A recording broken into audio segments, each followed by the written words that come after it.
എന്ന് ഞങ്ങളെ പഠിപ്പിച്ച കാര്യം ജീവിതത്തിൽ പ്രാവർത്തികമാക്കിക്കൊണ്ട് സകലർക്കും വേണ്ടി മരിച്ച് ബലിയായി തീർന്ന് ഉയർത്തെഴുന്നേറ്റ് ഇന്നും ജീവിക്കുന്ന കർത്താവായ യേശു ക്രിസ്തുവിനെ കുറിച്ച്, ലോകരക്ഷകനും ഏകരക്ഷകനുമായ കർത്താവായ യേശു ക്രിസ്തുവിനെ കുറിച്ചാണ് ഞങ്ങൾ പ്രസംഗിക്കുന്നത്.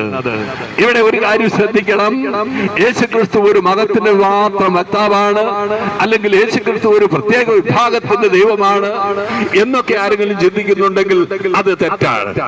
യേശു ക്രിസ്തു ലോകത്തിലേക്ക് ഭൂജാതനായപ്പോൾ സ്വർഗത്തിൽ നിന്ന് ഒരു ദൂതുണ്ടായി. അതിപ്രകാരമായിരുന്നു ആദ്യത്തെ കാരൽ ഗീതം.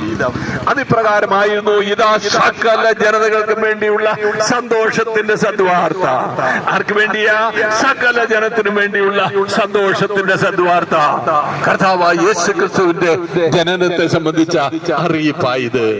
ഒരു കാര്യമെങ്കിലും സമ്മതിക്കാൻ കഴിയുമല്ലോ, യേശു ക്രിസ്തു ഭൂമിയിൽ ജനിക്കുമ്പോൾ ഇവിടെ ക്രിസ്ത്യാനി ഉണ്ടായിരുന്നില്ല.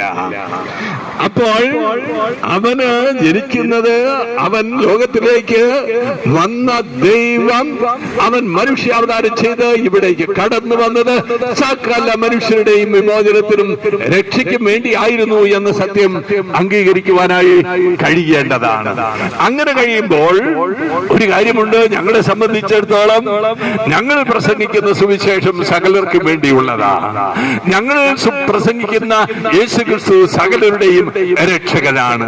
ഒരു കാര്യം എല്ലാവരും അറിഞ്ഞിരുന്നു കൊള്ളട്ടെ, ഇത് വിശ്വസിക്കാതിരിക്കാനുള്ള ആരുടെയും അവകാശത്തെ ഞങ്ങൾ മാനിക്കുന്നുണ്ട്.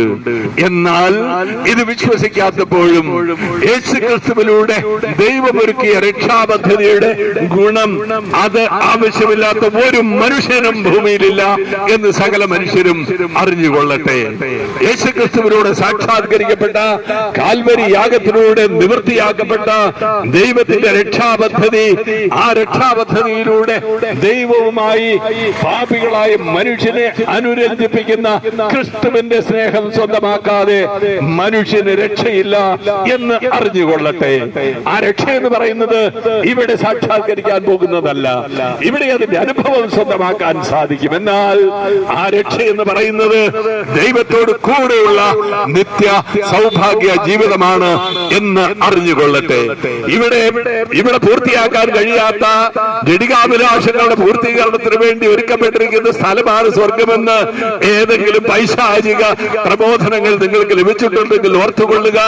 അങ്ങനെയൊന്നില്ല. പിന്നെയോ സ്നേഹം തന്നെയായ ദൈവത്തോട് ചേർന്ന് നിന്നുകൊണ്ട് ആ ദൈവത്തിന്റെ സ്നേഹത്തിൽ ഒരുമിച്ച് വസിക്കുവാൻ, ആ ദൈവത്തോട് ചേർന്നിരിക്കുവാനുള്ള സൗഭാഗ്യമാണ് സ്വർഗഭാഗ്യം.